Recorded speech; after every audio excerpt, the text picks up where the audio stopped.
Y uno piensa en Voltaire, 250 años atrás, denunciando las arbitrariedades de la justicia de la monarquía francesa. Uno piensa en Emilio Zola, denunciando el antisemitismo y la arbitrariedad del caso Dreyfus. Uno piensa en Jean-Paul Sartre, denunciando todo lo que tenía que ver con la guerra de Argelia, y entonces ve de algún modo este carácter multifacético de la figura y de la obra de Walsh. Y volviendo a la carta en sí, al texto de la carta, parece difícil que en esas pocas páginas que vemos aquí expuestas se haya podido sintetizar de manera tan admirable el proyecto de la dictadura militar, lo que la dictadura militar significaba en la política argentina, esa voluntad de transformación regresiva que instaló consecuencias tan profundas, tan pesadas, que recién estamos empezando a superar. Y al mismo tiempo también parece mentira que solamente un año después hubiera una comprensión tan clara, un conocimiento tan adecuado de todo digamos, los alcances de la política represiva que se estaba desarrollando. No nos olvidemos, y Walsh lo señala en su carta, que todavía en esos meses previos a la escritura de la carta a la Junta Militar, había sectores políticos que decían que la dictadura no era tan dictadura. Había otros sectores políticos que decían que los desaparecidos, bueno, tampoco estaba tan claro que fueran eso. Y entonces Walsh sale a denunciar cualquier intento de evitar que tomáramos conciencia de la profundidad de lo que estaba ocurriendo en la Argentina de esos años. Y por otra parte, señala con mucha claridad los verdaderos objetivos del golpe militar. Y él, que era militante de una organización guerrillera, de la organización Montoneros, que sufría en esos días por la caída de muchos de sus compañeros de militancia, que más allá de todas las diferencias que puso en negro sobre blanco, más allá de todas las diferencias, se sentía orgulloso de su militancia, pero tenía la lucidez suficiente como para entender que la represión de esa organización guerrillera y de esos militantes no era el objetivo central de la dictadura militar. Y entonces señaló dos cuestiones fundamentales. En primer lugar, les dice a los militares en esa carta: ustedes no voltearon a un gobierno, el de María Isabel Martínez, un gobierno del que ya formaban parte. Ustedes quisieron evitar la posibilidad de un proceso verdaderamente democrático en Argentina. Y en segundo lugar, dice que el verdadero objetivo del golpe, lo que explica en última instancia el golpe, es la política de hambre y de miseria que se quiere instalar en la Argentina. Y esto es particularmente interesante de señalar, porque la política económica del gobierno militar no estaba todavía plenamente desplegada, no revelaba todavía todos sus alcances en marzo de 1977. Seguramente todos recordamos que al principio la dictadura intentó formar un amplio frente empresario, como el que se había formado en febrero de 1976 para crear condiciones para el golpe. Y que solo más adelante Martínez Dios empezó a definir con más precisión los objetivos de política económica que iban a hacer cada vez más chico el espacio de los favorecidos por la política del gobierno de la dictadura militar.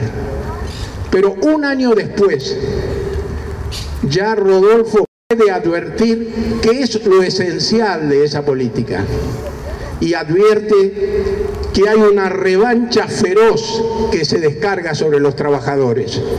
Una revancha que tiene que ver con la caída del nivel de los salarios, que fue del 40% en un solo año. Pero tiene que ver también con los sindicatos intervenidos, tiene que ver con la situación que se instala dentro de las fábricas, tiene que ver con el clima de terror que lleva a impedir cualquier expresión de protesta y cualquier actividad sindical. Podríamos seguir hablando mucho tiempo de la Carta a la Junta. En primer lugar, de su estilo.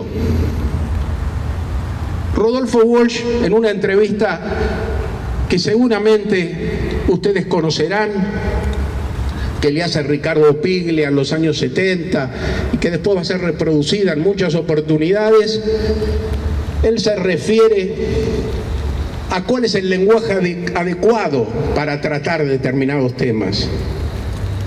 Piglia le pregunta, con cierta sorpresa, ¿por qué utiliza en esa serie de los cuentos de irlandeses, que esos 3 relatos que narran la vida la experiencia de Walsh en un colegio para irlandeses donde pasó buena parte de su infancia y del cual quedó con marcas muy perdurables de esa experiencia? Le pregunta por qué utiliza un lenguaje por momentos tan altisonante, ¿no? Lo que en última instancia son historias de chicos, pero hoy aparecen los guerreros, las fanfarrias, los tambores, las grandes palabras. Y él dice, bueno, porque es una historia de chicos. Entonces, como es una historia de chicos, yo me permito usar las grandes palabras. Y la Carta a la Junta Militar no es una historia de chicos. La Carta a la Junta Militar es un relato dramático, el más dramático que pudiéramos concebir. Es el relato de la historia de la represión más feroz sobre un pueblo. Es el relato del intento de desintegración de una nación. Entonces Rodolfo Walsh utiliza ese lenguaje duro cuando tiene que ser duro, severo porque tiene que ser severo, pero despojado, sobrio, porque así entiende él que debe escribirse cuando estamos en contacto con los grandes temas. Y no hay que sorprenderse, porque es el mismo Walsh de Operación Masacre, el mismo Walsh que contó el crimen más grande que hasta ese momento, después quedó como un antecedente tímido, pero hasta ese momento, el crimen más grande que se podía concebir en la historia argentina, el fusilamiento sin proceso de civiles, lo contó en forma de novela policial. Entonces, si uno, seguramente no por casualidad, cité Operación Masacre, porque Operación Masacre y la Carta a la Junta Militar de algún modo lo ubican a Walsh como abriendo y cerrando un periodo.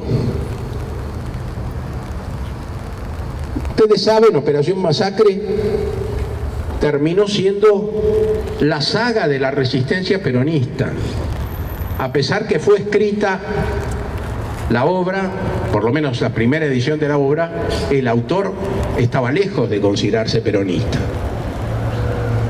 Y la Carta a la Junta Militar se integra con la Operación Masacre, y uno entonces puede decir que los textos de Walsh, recordemos quién mató a Rosendo, recordemos el caso Satanowski, recordemos el cuento Esa mujer, a partir del cual nadie pudo volver a escribir en la Argentina sobre Eva Perón sin tomar en cuenta esta imagen que nos había dejado Rodolfo Walsh, esta forma de registrar ese sentimiento ambivalente de la oligarquía argentina y del coronel secuestrador, de odio y al mismo tiempo de abstracción frente a la figura magnífica de Eva Perón.